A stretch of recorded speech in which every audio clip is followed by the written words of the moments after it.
Hello, viewers. Morning. How are we? Episode 5. Episode 6. But level 5 of the Trust Me model. Looking really excited to get into it today. Yes. We're just going to go live and we'll be back with you in very, very shortly. This is Loud About Addiction with Tom and Dave. Broadcasting from the world famous Bondi Beach. Bondi Radio. Hello, Bondi Radio, and welcome to Loud About Addiction, our 6th episode of an 8-week. 8 week, right? 8 weeks. It is 8 week. We've only got 2 left. Oh my god! So I'm getting a little bit excited, a little bit anxious. Because we have so much gold, so much to deliver to you. This is Loud About Addiction. We are broadcasting live out of the bucket list down in Sydney, famous Bondi Beach, Australia. No matter where you are in the world, Dave and I would like to welcome you. G'day. To our, we're actually up to level 5 of what we're doing is going through a 7-step coaching methodology, which is called the Trust Me model, or the Trust Me coaching methodology, which can move anyone from a place of addiction to a place of freedom, and as Dave says it really well, to a place of living a life of choice. Freedom of choice, Tom. It's the way to go. Spot on. Well said. Love it. That's what we're all about. We're going to be bringing a lot of engagement, a lot of motivation. We're actually going to be giving you how and giving you a bit of a bridge to how to overcome any or all of your addictions. Now, that doesn't mean every answer is here. It does mean that we want to break down the barriers and break down the walls around the stigma of addiction and what it is. And, you know, it's out there and someone's got to, you know, cover it up and hide from it. And, you know, it's almost got to be a secret. I don't know about you, Dave, but that's certainly how I felt growing up. Sure, yeah.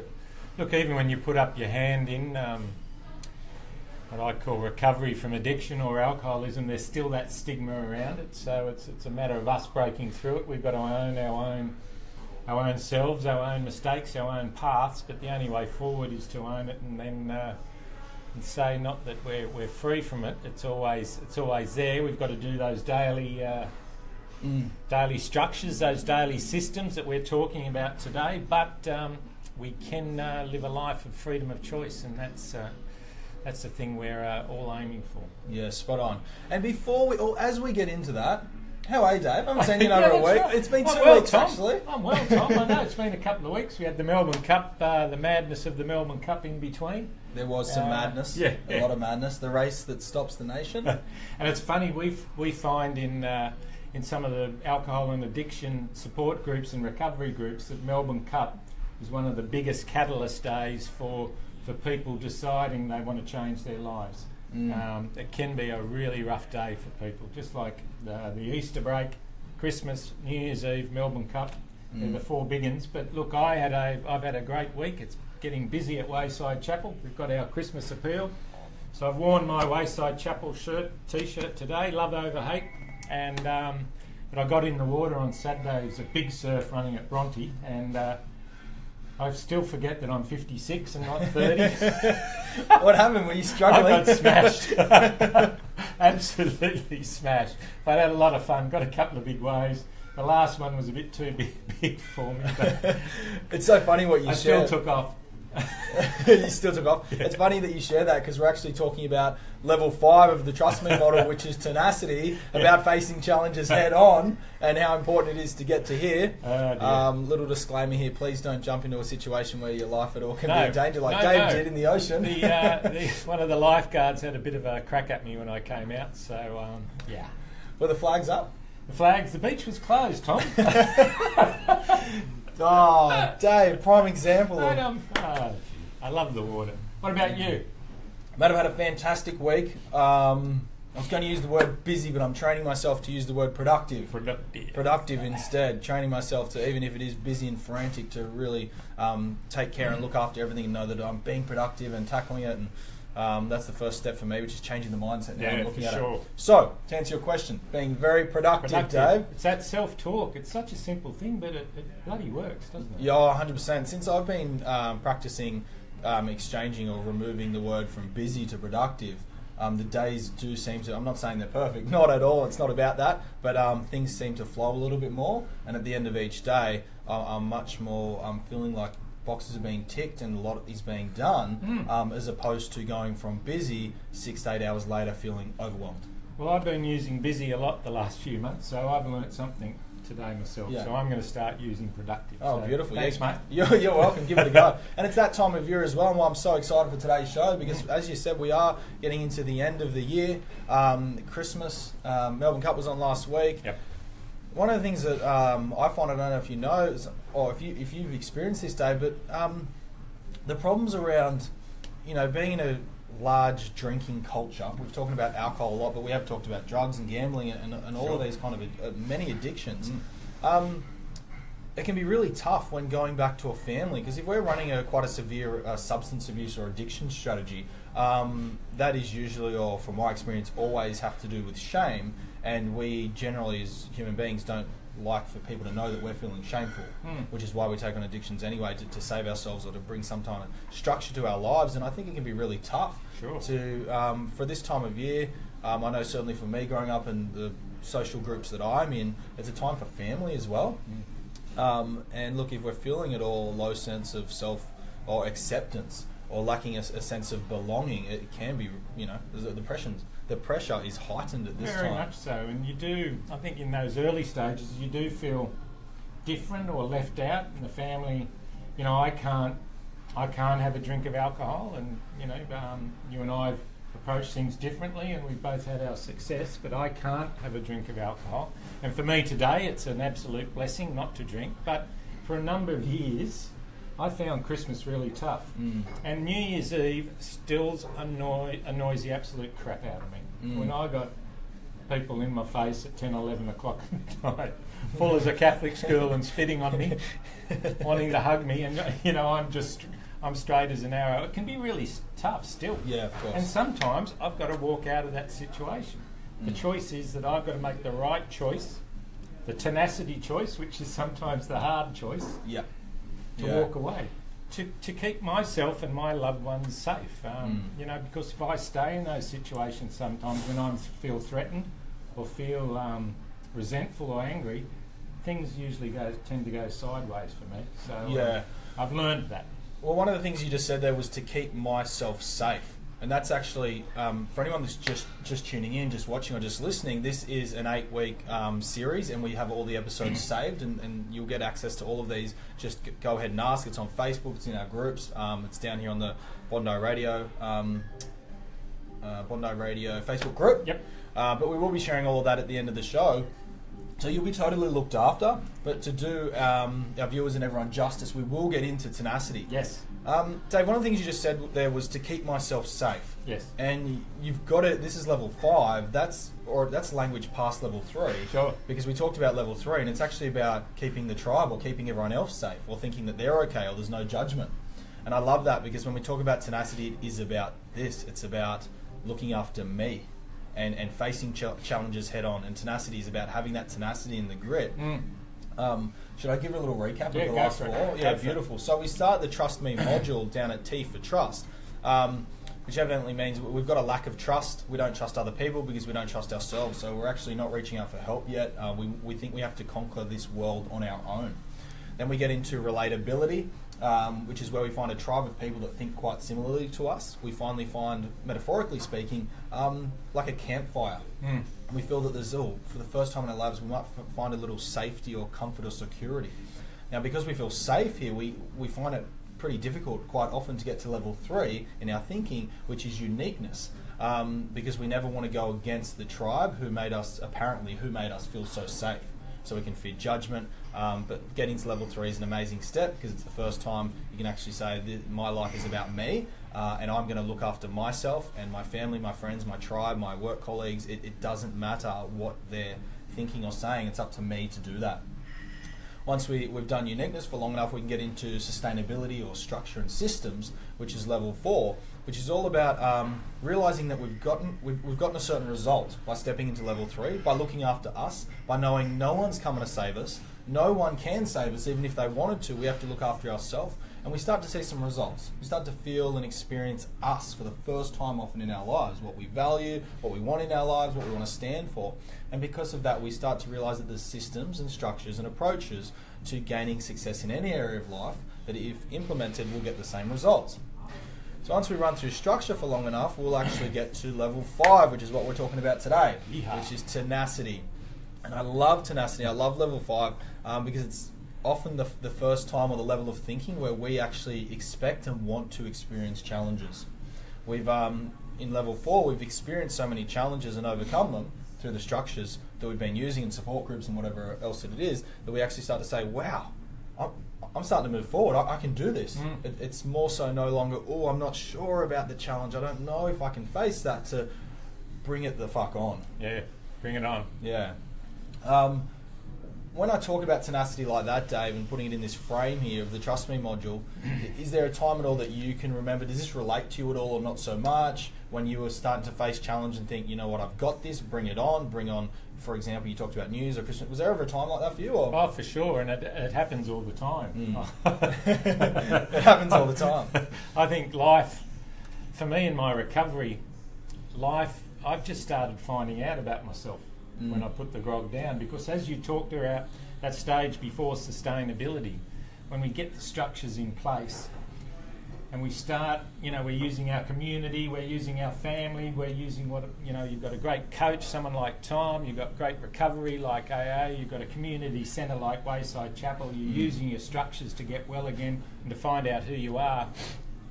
In that period, it is a challenge to be tenacious, because we've learned when you're in addiction. I was talking to someone online a few weeks ago who loves our show, and this lady she's facing a really tough addiction, sex addiction, and it's something that's really judged quite strongly in society, because naturally it's got stigma around it in terms of who we are and what we are, loyalty, morals, all those values, trust, all that sort of stuff. Yep. So it ticks a lot of boxes and it twangs a lot of boxes too. Makes people very uncomfortable. So when we're in addiction, we're always in the third person. We're always making excuses for ourselves. We're always apologising. We never feel good as our community, our family.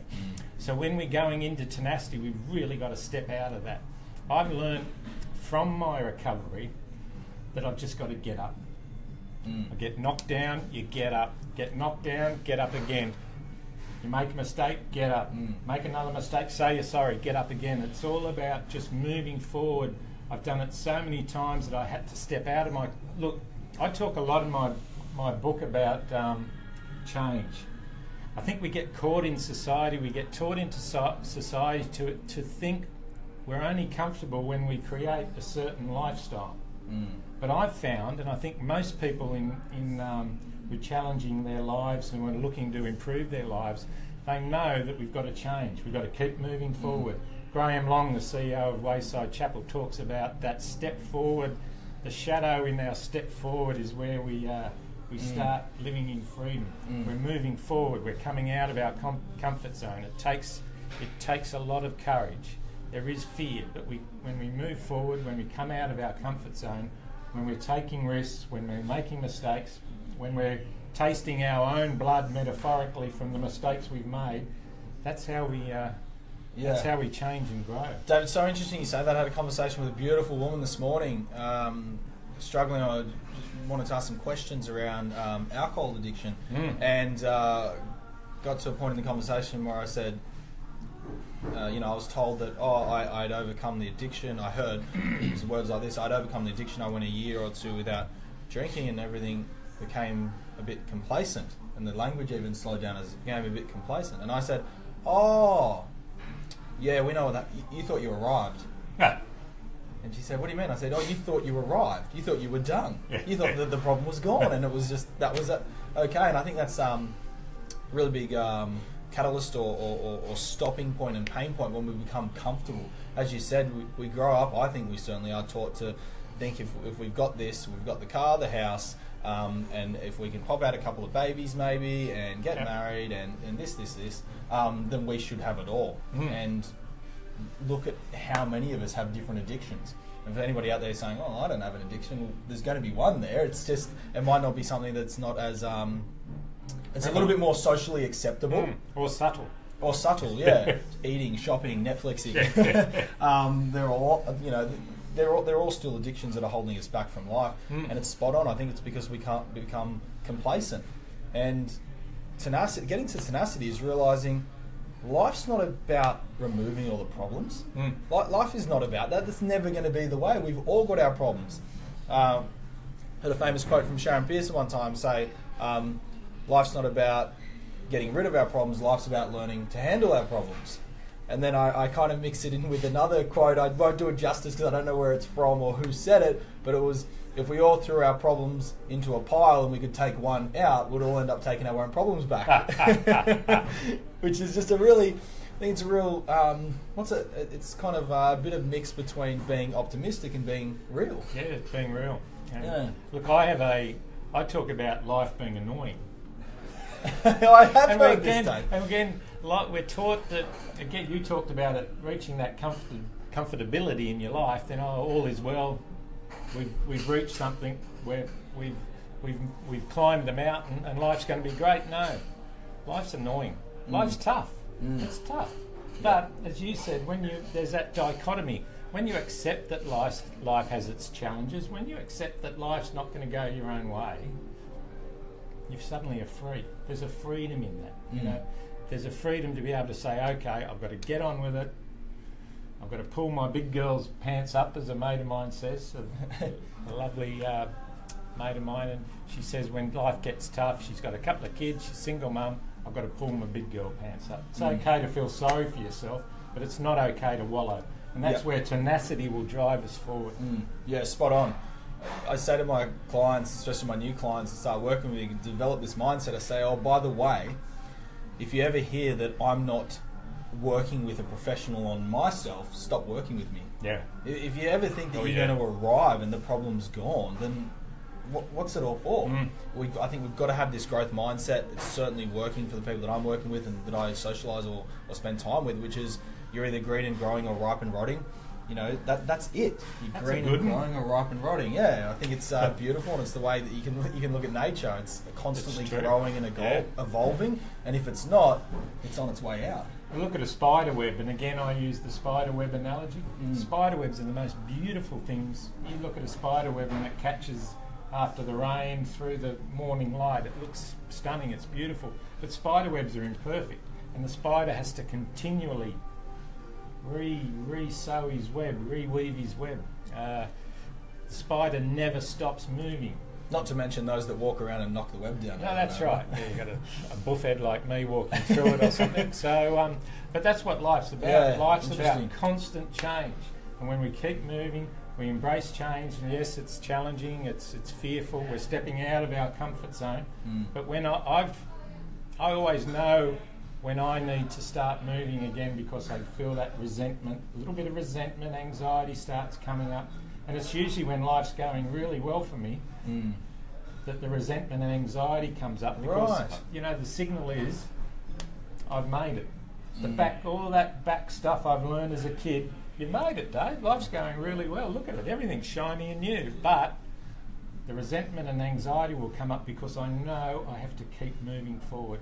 I've got to become, I've got to walk into the next day. The next day has change, the next day has growth, and I've got to embrace that. Yeah. It's a good way to look at it in regards to knowing that sometimes emotions, which some people out there, I don't anymore, but I used to think this way, that some emotions actually, well, they're all doing something positive, but emotions, let's say, like resentment or anxiety, and I'm just hearing right there that resentment and anxiety is a trigger for you to go, okay, keep going, get back on track. It's not a negative, it's a sign. Yeah, well said, well said. We've shared a fair bit there on tenacity. Opened a couple of rabbit holes that we went down that I've really enjoyed. That I hope everyone out there is really enjoying and taking massive value here. In regards to that, Dave, what do you think we cut to a bit of a funky tune? Let's do some funky. We'll do some funky music. We'll cut to a funky tune, funky music. Something from the 1970s. Eagles, America. I'm not sure. Boobies. I'm not sure. We'll see what... Hodgie's probably got some... We'll get him in one time and we'll say... Garage house from the back of Bondi somewhere. Before all of this was here. For sure. And when we come back, why don't we really tap into a little bit deeper on what it takes to bring tenacity, what we can expect from tenacity, and to really solidify the messages here. We might share a story or two on where that's showing up. How does that sound? Great. Beautiful. We'll be back very, very shortly. Still live here. Hi, Facebook friends.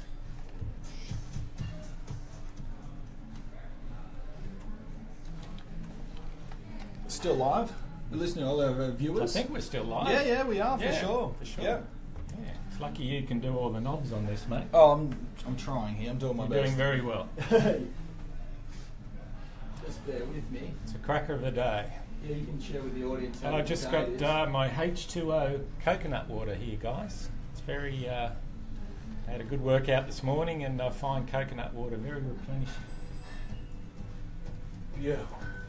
I saved the day. I looked after it. Coconut water. Coconut water. I find I hydrate a lot quicker on it than... It's a little bit more expensive, but I don't buy it a lot. But I've just learnt these things after a workout or something. I hydrate a lot quicker on coconut water than You do, right? normal water. Yeah. Right. Is that different? This I might think- serve someone, because a lot of us that are listening right now. It's funny because I always talk about creating pleasure around drinking water with lime or soda, and teaching your body that it can be pleasurable and you can really enjoy it. Is there actually different coconut waters with different flavours or not? Because I haven't had an experience yet. There is, but I don't. I just prefer a natural coconut water.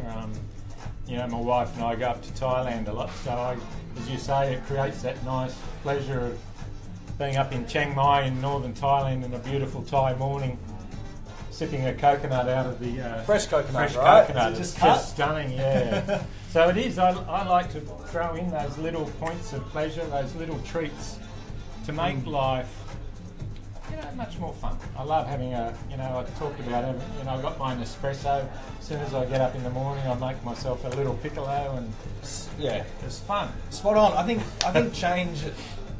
I really do believe this. I think change should be fun, and if you're going to approach it in this, I think we have to approach it in a negative, like, there's something wrong with me, and I'm not allowed to have fun because I'm effed or I'm stuck. No. Excuse me. Or something like that. It's absolute bullshit. Bring some fun into your day. And I was sharing this this morning with another client, funnily enough, around alcohol, which is, okay, I'm not going to, the individual saying to me, okay, I'm not going to drink this weekend. And I said, oh, okay, what are you getting up to? I'm doing this and that. I won't share the story, but I said, what are you going to drink instead? He says, I don't know. And we talk about level 4, which is sustainability and systems. Let's have a plan. What are we going to... Oh, okay, well, I'll just have water. I went, really? Just have water? What if we had water in a chilled glass? What if we had water with some fresh lime? And I don't mean just some fresh lime. I mean go down and buy the organic shit. Yeah, spend some money on it, treat ourselves. Bondi Markets will have them. An organic lime. And really make something of it and have a bit of fun. Yeah. And she loved the idea, and I said, because isn't this what a child would do? Yeah, for sure. Wouldn't a child think about doing something like this? Making up a nice... I'm going to put a glass in the fridge so it's chilled because I can. Yeah. I think we get stuck in this kind of mundane, this is how life is, and well, I should have water because it's free and it comes out of my tap and it's mine anyway. It's like, that's all well and great. It is yours. You can think that way if you like, but when it comes to self-care, which is the key to overcoming addiction, looking after ourselves, this is how we can look after ourselves. Sure. We don't have to go out and buy... It's a great idea. We could go buy ourselves some flowers or take ourselves to the movies. I like flowers. We can do all of these things, but it can be as simple as if I'm not drinking tonight or at home, what am I drinking? And maybe it's that cup of green tea, and take it to the next level. Go out and get yourself a mug. That's very true. If I find too, if I'm at a long lunch with and other people are drinking, I'll order a tomato juice. It's got that viscosity in it, and you can just sip it, and I do. I put a bit of fresh lime in it, even a bit of Tabasco, it gives it a bit of pepper. But I can sit on a tomato juice for about 30-40 minutes.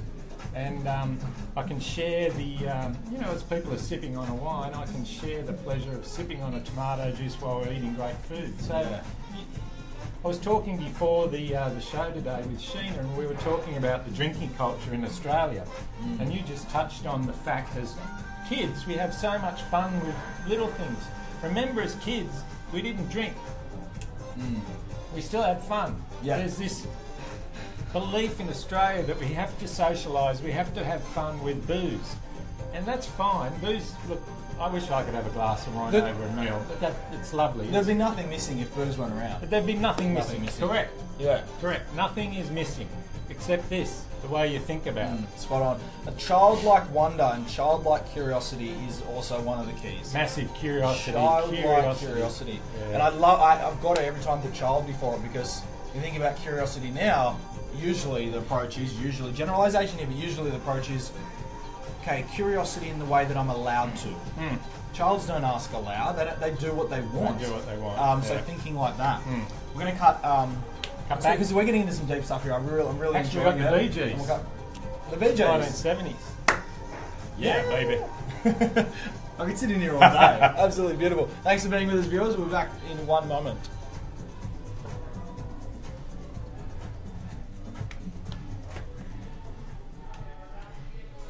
Okay, welcome back, Bondi Radio. Back Howdy. to Loud About Addiction. Dave, how you doing? Good, Tom. How are you? Good, mate. I'm glad to be back. Sea time, long no. Hey? Wait, what? Long time no see. Ah, I see.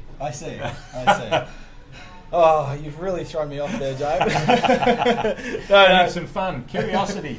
Curiosity, having some fun, which is where you went. So thank you for that. Thank you for that. So we've been talking all things addiction, but more importantly, all things level 5 of the Trust Me coaching methodology that can move anybody from any problem or pain point to a point of pleasure, to a point of success, to a point of freedom, to a point of choice.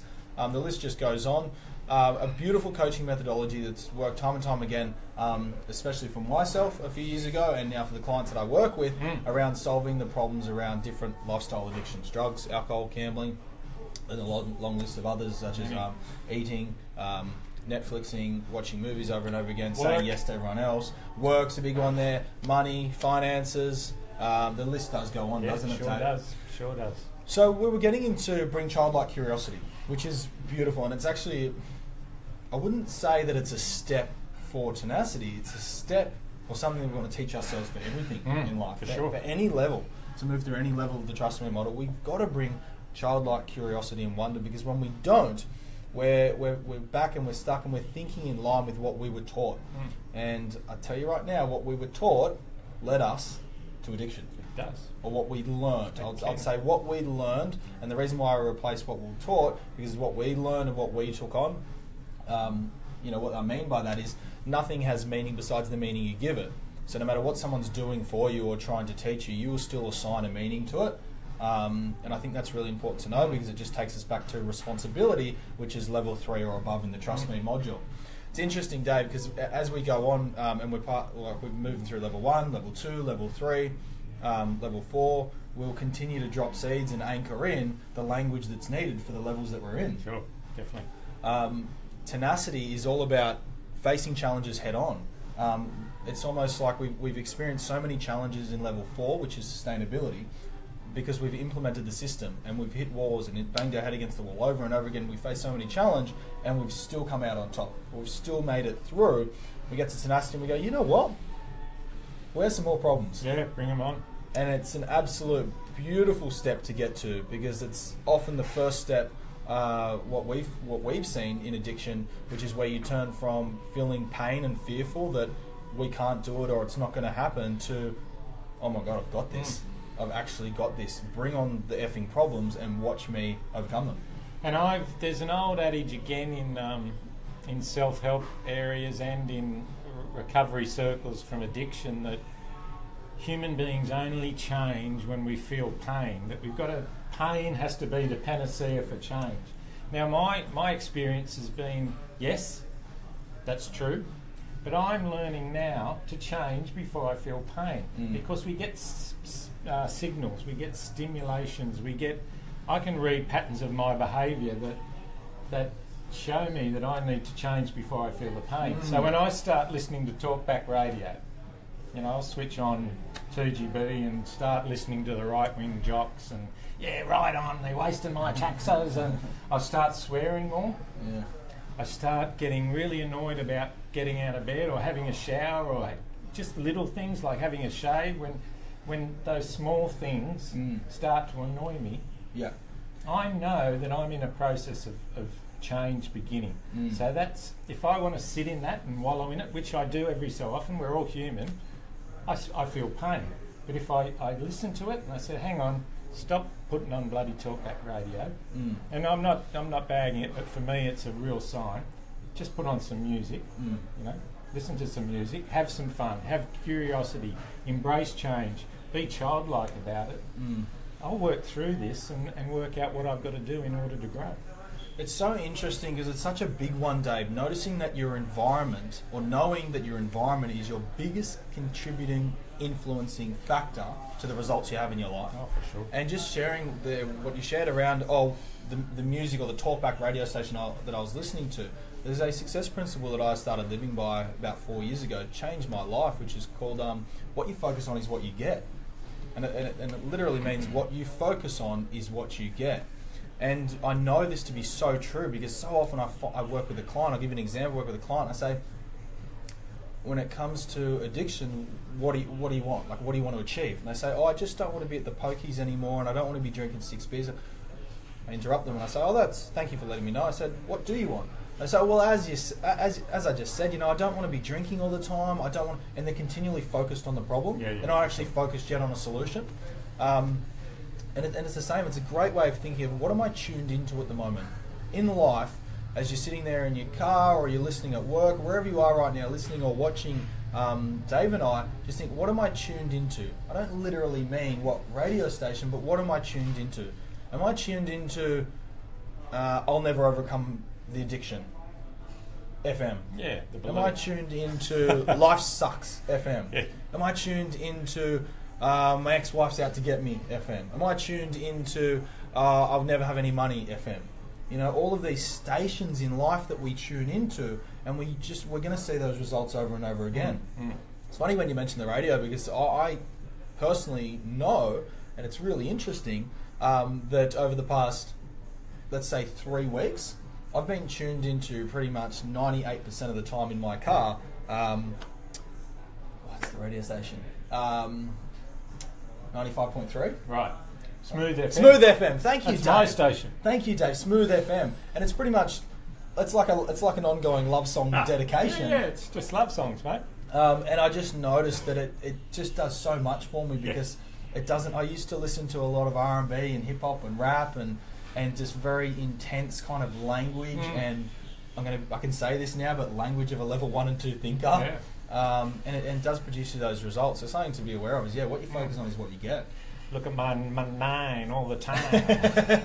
Got my rocket in my pocket. Yeah, all that stuff. Of course, you're going to be listening to that for a few days. Of course, you're going to want to somehow think you've got to go out and start being an absolute creep and getting drunk because apparently this person says that you've got to go out, find someone that's good looking, and then make a lot of money, and then you'll be heaps cool. And look, money is one of the great ways of giving us freedom of choice. But as Tom talked about before, when we're embracing that change and we're not listening to the self-talk, I'm never going to have any money, FM. Guess what? You're not going to have any money. Spot I'm on. always going to pick up that first drink. Guess what? You're always going to pick up that first drink. The mind is extraordinary. The mind is extraordinary. Yeah. And what addiction does do when we're in active addiction, it takes away our freedom of choice.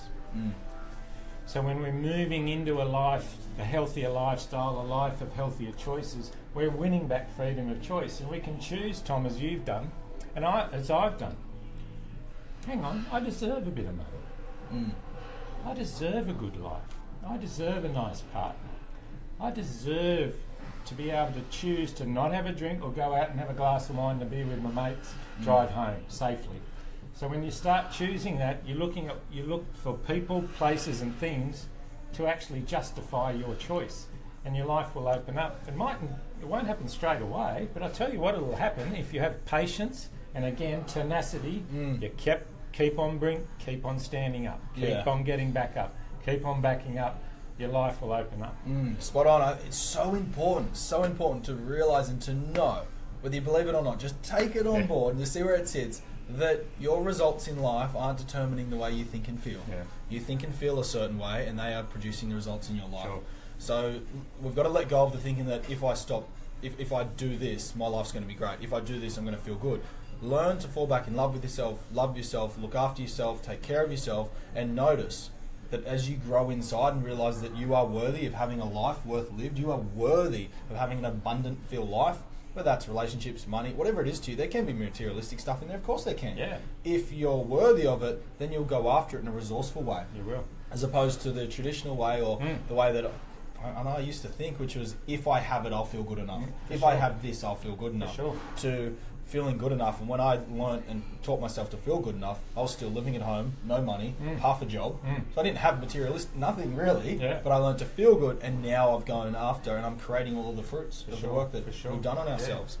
Dave, one of the things you mentioned earlier, which was so many of us think that we have to create pain to create change. And it's funny, Anthony Robbins talks about the pain-pleasure principle in his one of his very famous, very well-known books, Changed My Life, and I highly recommend anyone that's struggling at the moment, wanting some motivation, to grab it. It's Awaken the Giant Within by Anthony Robbins. Have you read this book? I have, years ago, and I'd watched his series. It was on Netflix or Stan. It's a couple of I'm parts. Not Your Guru? It's extraordinary. Yeah. And I used to criticise Anthony Robbins. You know what? And it's something I've stopped doing in life. I did not know one thing about Anthony Robbins, but I saw this big bloke with his big shiny teeth and his perfect hair, and I thought he was a wanker. Guess what? He's not. His series blew me away. Yeah, it's What's amazing it called? Stuff. I Am Not Your Guru. I Am Not Your Guru. It was extraordinary. And I love the title, and what he teaches is someone's using him as a tool, yet they are doing all the change themselves, and that's a humble man that I would like to look up to, as opposed to do what I do, or it's me, it's what I have, it's my gift. He's saying, I'm not your guru.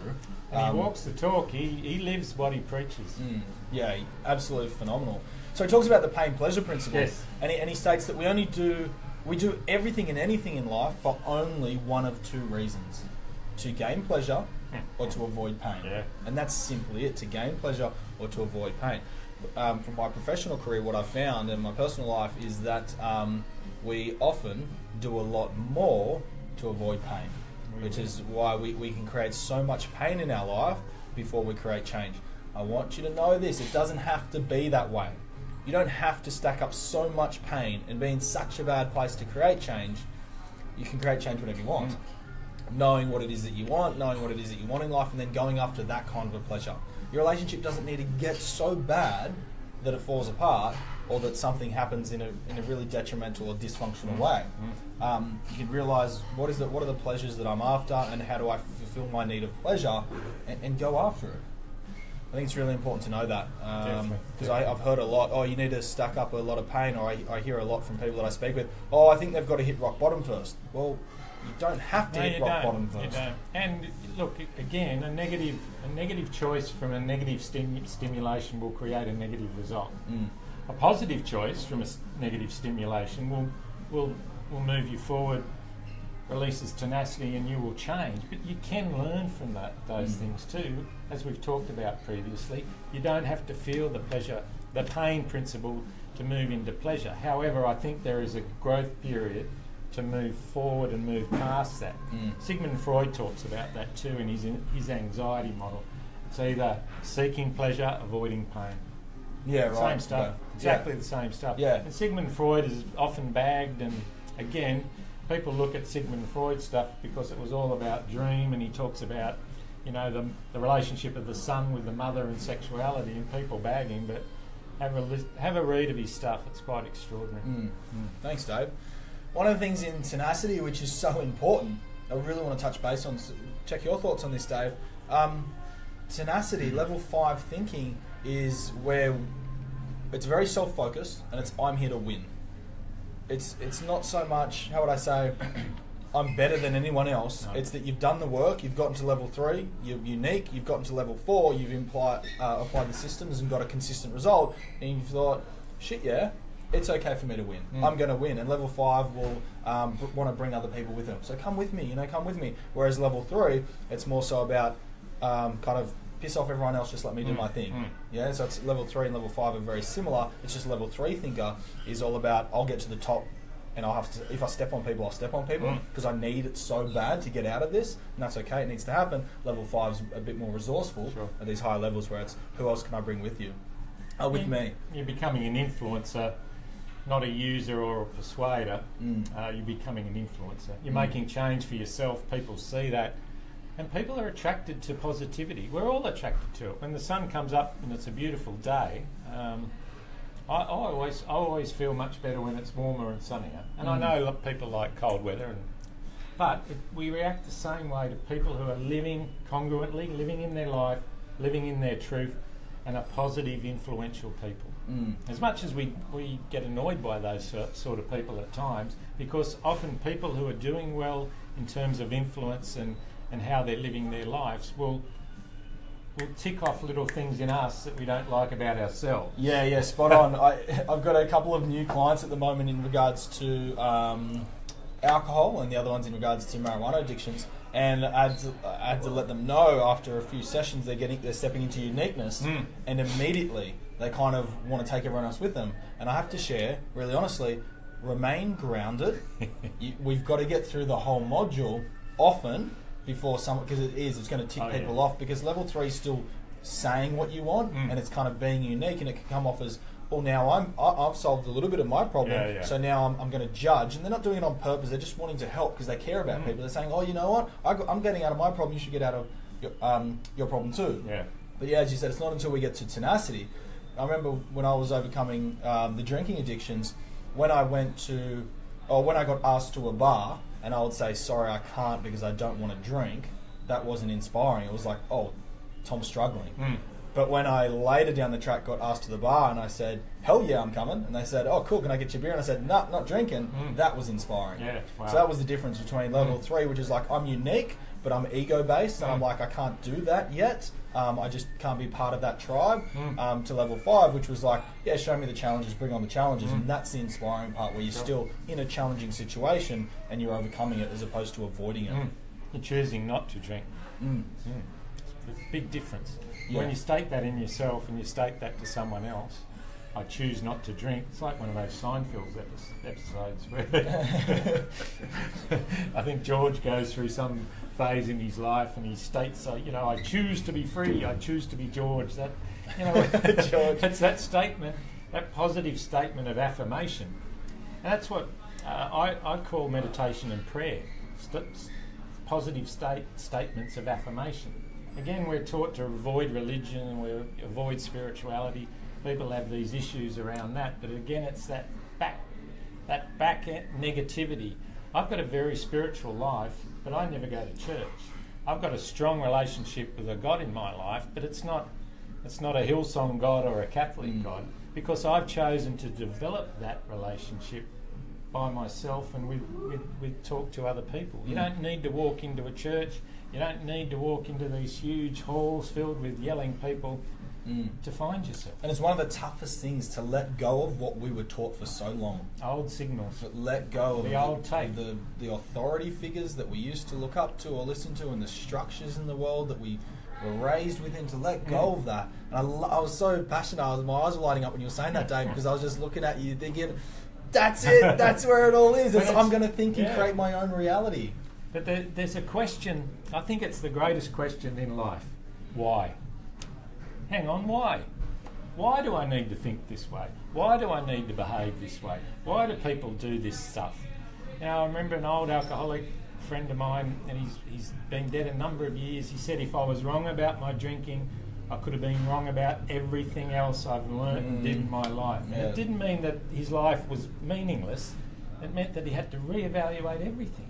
Everything. Yeah. And we can ask those questions. Doesn't mean to say we have to change all the time, but we have a right to ask the simple question, why, about everything we do. It's a human right.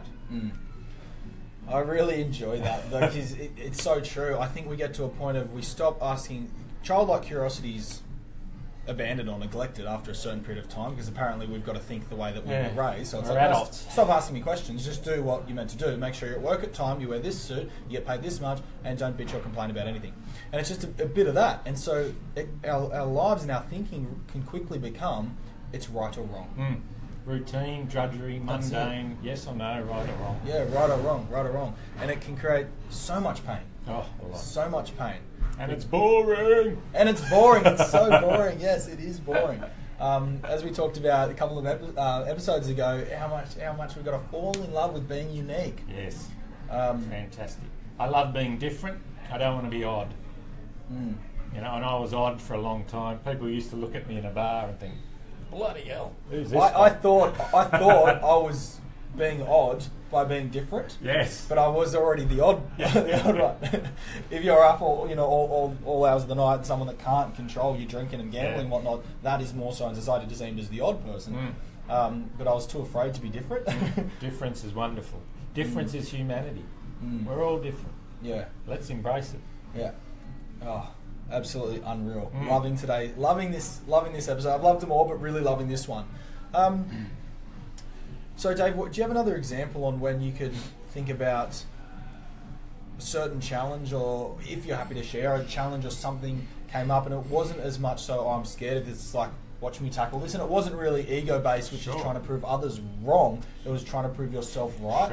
I think that's really beneficial to know that once we move from trying to prove others wrong to trying to prove ourselves right, all the change happens. Yeah, I got to the end of 2013, 4 years ago. I had what people would say a great job in a bank. It was well paid.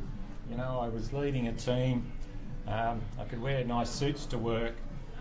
But I was stuck in a point of life where I didn't love what I was doing. I'd moved on from banking. I wanted to be part of something. I knew I had passions. I wanted to write a book. So I left the bank. I resigned. Scary? Oh, scary. People call me mad. What are you doing? You know, you're going to miss out on your 10 years long service leave. Big deal. Big deal. I've heard that one a few times. Yeah. I compare, 3 months long service leave for me to a life of servitude. What am I going to choose? Am I going to choose life, or am I going to choose 3 months long service leave? I resigned and stepped out of it. 2014, I ran a small charity 3 days a week. I sat down and wrote a book. I did some extra studies around psychotherapy, and my life has opened up since then. It was a really tough year. Money was tight. I woke up some mornings from thinking, where's the next dollar going to come from? And this is from a guy who'd run businesses and had lots of money and ran families and put his kids through private schools and blah, blah, blah, blah, blah. To I was, having tuna with 2-minute noodles some nights. But I met my wife, Donna Lee. I grew as a man. I learnt what made me tick as a man in relationships. I learned how to act. I dropped the neediness and artificial boundaries I had around women that I'd had since I was a 17-year-old boy, that I'd learnt in Catholic schools from Catholic brothers. Yeah. God bless you, Catholic brothers. But they taught us about sex, and they were supposed to be, married to Christ. So God knows how they taught us about sex. So we all went and had a look at Playboy and Penthouse, and then we learnt sex in a very fake, at times deviant way. So, I had all these relationships, things that I'd carried into my 40s, which I dropped away when I stepped out of a bank. Now, all the bonuses that came from that, making that huge choice, ignoring the advice of people, you're mad if you give up this job. My life has just completely opened up again. It's like, you peel the onion off the layers of your life. Couldn't put a dollar figure on that. Oh, mate, it's unbelievable. And here we're sitting now, I wrote the book. The book got picked up by Balboa Press. Didn't even expect that. And now that I can feel the tickle in my heart again. I'm off to the States in a couple of weeks. Got a beautiful life. But I know I'm going to continue to grow and change. I'm going to embrace change. It's how to live. Yeah. Well said. Once you've lived it, you don't want anything less for yourself and for others in your life. Yeah. That feeling? Hey. Contrast is such a funny thing. Hindsight is such a funny thing, because before you're there, you don't really know it. Until you're there, you really know it. Well, look what you've done the last few years. Talk about do you mind me asking you? Yeah, of course, go ahead. Like what you did. I remember when we had a chat, Tom and I go to the Sydney Football Stadium, we're members there, and we get into the gym, and Tom's always kept himself healthy, and we had a chat, and Tom talked about his career, how he wanted to develop as a coach. Tell everyone, the listeners, about how that's just, for a man of your age to jump into something like that, I thought that was extraordinary. Huge courage. Yeah, that was the scariest point of breaking the tribe for me, which was going from someone who was drinking and gambling as people know, 150% of my wage each week, which is I was over withdrawing on credit cards and whatnot, and got into $20,000 worth of debt and drinking 5-6 nights a week, and I wasn't just drinking, I was drinking until I was vomiting or hospitalised. That was really, really, really scary. And debt's a real chain too, isn't it? Oh yeah, debt's a real chain, because it's very easy to think you're getting away from something, and then the pain comes back, and the pain-pleasure principle will let me go and drink to avoid the pain. But look, I went through the whole Trust Me module. I've got a great, actually it's pretty clear, and it seems to be a pretty powerful example from the individuals that do ask me about it when it comes to understanding the Trust Me module. And I didn't follow the Trust Me module to create this change. I've learnt the Trust Me module later, and it fits right into the process I went through. And if I knew about it, it probably would have just speeded up the process a little bit for me. So I joined up at the Coaching Institute in Melbourne and thought, I'm going to figure out my life. After it was probably it would have been 12 months before that I first sat down with you and said I thought I had some drinking problems. So it was a long journey to get to there, but finally getting to there was me being unique and getting to level 3, which was I can't keep doing what my tribe expect or what I think I need to do in front of my tribe. So I joined up at the Coaching Institute and started learning about myself. However, what happens is I kind of joined up because I'm dipping my toe in level 3, and then I'm not really telling anyone about it, which means I'm still in level 2 because I'm not telling anyone, so I wasn't there. But I got to level. I was in level 3 after the next, maybe 6 months later. I learned a lot about myself, and I tried to overcome the addiction. And I kept saying to myself, "I'm not going to drink again. I'm not going to drink. I'm not going to gamble. I'm not going to gamble." It didn't. I would go 2 months, 3 months. I think the 3 months was the longest time ever. And then 2014, 2015. I should know this is a life-changing year, but I gotten into level 4, which is sustainability and systems, because I was working with a handful of people that was sharing a lot with me, and my coaches and trainers and mentors were sharing so much in what it takes to implement to do it, to get through an addiction. And I told myself midway through the year, I'm not going to drink till Christmas Day, and that was 5 months, 2 weeks. And that for me was the goal, that if I did this, I would tell myself that I was never addicted. I was always choosing the behaviour, and that was the thing for me. I just knew that was a longer period of time. It was something that seemed impossible for me, which was the only reason why I could set that goal. Because anything less than that would have been kind of achievable. And the minute you set a goal that's kind of achievable, you got to go bigger. Stretch. Yeah. So I started off the first 2 months real scared. I was not going to engagement parties. I wasn't going to any kind of party. I was removing myself from any kind of pub. I couldn't walk near a poker machine. I was just hiding from everything because I wanted to achieve it so much. And then I remember the 3rd month I went to an engagement party, and I was drinking water, and I had a bit of anxiety. It was funny because we had all these engagement parties that year, and a couple of weddings, and one of them I didn't drink at, which was the hardest thing in my life. But I remember drinking waters, and I was finding it so difficult. I was not at tenacity yet. I was just trying to implement the system, and I thought I'm not going to feel well, but I'm going to do level 3 thinking, which is it's okay. I can be different. I'm going to have water with lime, and I think I even bullshitted some people and told them that I was drinking vodka sodas. And I left early, and it was really, really tough. And the following weekend there was another event on. I thought I'm going to go to this event, and I'm going to be okay. I'm going to be okay. So this is me dipping my toe in tenacity. I didn't have to go, but I wanted to go. And so I went, and it was a little bit uncomfortable, but I got through the whole night. And at the end of the night, my mate slapped me on the shoulder, and he said, "Tommy, mate, come on, off we go. We're going to the strippers. We're going out. We're going to have a big night." And I said, his name's Jack. No one knows who he is, so I'll mention his name. But his name's Jack, and he's kind of eyes are rolling in the back. He's just so full of piss. And I started to become a little bit uncomfortable, and I was like, "Oh, mate, I'm actually driving." And he said, "Mate, you've been drinking all night." And I said, "Mate, I'm actually drinking waters." And he had to have a sip of it because he was so gobsmacked.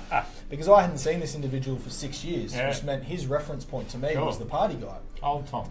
Yeah, old Tom. And I remember going down and getting in my car. I remember getting in my car at about 12:30 at night, and I just had this overwhelming feel of excitement and kind of love. And I do remember I didn't, but I was really close to crying.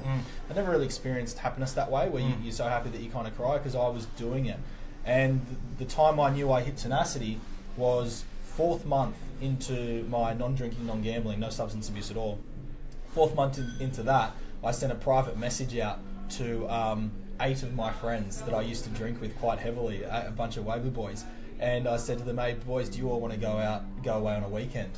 And I knew I was at tenacity because I was putting myself in a situation that I would never apparently be able to handle. Like, no way. And I took 8 of my mates away for a weekend, and I was Deso Tom, and I didn't touch anything, and they partied the whole weekend. And that for me was when I realised that I was done. Like, not that I was done, I just realised for the first time in my life, nothing at all could stop me. It's a great feeling once you would have come back from that weekend and known you'd got through it too. It's like it's the excitement because the pleasure. This is where I switched the pleasure. So I went from pain, everything's painful, to this feels so good to be the new me. And I remember driving home, and you're right. I remember that. I think it was Monday morning. I woke up. It was just probably the most ecstatic feeling I've ever had. That what's going on? What's happened for me? And I really quickly went through level 5 and 6, which is meaning and evolution, which we'll talk about next week. And I went through the whole coaching module of the Trust Me. And what happened was I got back. I signed 2 clients as their coach. The first one wanted some help with alcohol addiction. Within 8 weeks, that client stopped drinking altogether and started her own business within 8 weeks, and it just hasn't really stopped from there. So obviously I talk about the Trust Me module, you go through it again, but that was it for the addiction, and that was the approach for me. Powerful. Which is some of the old American self-help teachers talk about that law of attraction. You know, when you've worked through something and you can, people feel, and actually it's a visceral feel that this person is actually doing something. They're in your body. You know, when you look at someone, you look into their eyes and you know this person at this point in time has got something that I really want. Yeah. You know, and it's not a needy thing, it's a thing, wow, this is impressive. I think they're character traits and values that we want to have that we might not have at the moment. And it's attractive, and you take people on the journey with you. Not because you want to, but out of ego, it's just a natural thing. And what I've found is what you've discussed there is when we do these things, when we break through these things,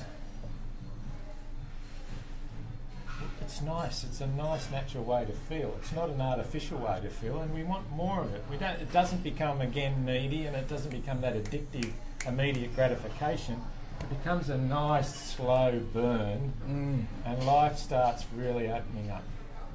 It's important to know life starts really opening up and becomes really, really effing challenging. Oh yeah, it's tough.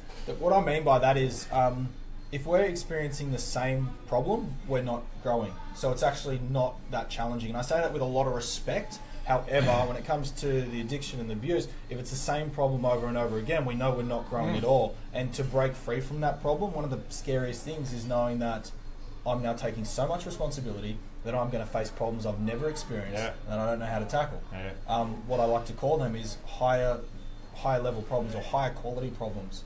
Moving, as you said, creating change around moving from the problem on how do I get through this rehab stint for yourself to moving to the problem on, okay, how do I leave and start, running or coordinating a charity? How do I leave this this job and how do I write my own book? They're much higher quality problems. They are. They're still really severe and they're still so challenging. Oh, yeah. But if you've moved through the module, because one of the things is in tenacity, it's where your character's built. So all of the values and your characteristic traits that you think that you've always wanted, for the first time they're going to start showing up. Yeah, they start lining up. They do. And those are the characteristic traits that are going to get you through life. So if you're struggling and you're at one of the lower levels, just be aware and take a deep breath and realise that your character that's going to be with you for the rest of your life, there's a high chance you haven't really built it yet because you've probably been valuing things like safety, comfort and security, which is what leads to addiction. Now you won't be aware of that. You probably believe that you value family or relationships or fun or excitement or friendship, something like that, but it's actually going to be around safety, comfort and security because that's the kind of world that creates. And if you're unsure, you can work your way back through the model too, and you can check yourself in at level 2, 3 or 4 and say, hang on, is there something I missed? Is there something I need to address? Is there something I need to go over again? The greatest coaches, I always use the sporting analogy, and cricket was my passion, even into my 30s and 40s, that you look at some of the greatest test cricketers of all time, they're always in the nets, they're always learning, they're relearning, they're redoing the things they've done time and time again, because the body is just this natural conglomerate of blood and muscle and sinew, and it needs to be told all the time how to behave. Yeah. It's funny you say that. I finished what we would call the 2-year coaching course that I was doing, and became a little bit complacent and got the results that I wanted, but then it just repeated itself. Yeah, it does. And I kept butting my head against the wall, and then I said, oh, hang on a second, didn't I invest in myself, learn more about me, take on a mentor, be better, and I grew and got all the results? Yeah, I did do that. So I just did it again, and I had to dive deep and spend a lot of money and a lot of time in it, but now it's giving me the same results again. Yeah, so it's keep over and training, over again. Keep training, keep learning, keep growing. Dave, where can someone grab your book from? One Day, One Life. We've just redone the website at Wayside Chapel, Beautiful. so it's on the shopping page at Wayside Chapel. You can also get it on Amazon and Kindle. Awesome, unreal. If anybody wants to head to cartwrightcoaching.com, there's a free gift there for you, absolutely free, and I'll post it anywhere in the world for you. It is actual tangible. You can hold on to it. You'll absolutely love it. It's all things to do with addiction and how to move forward.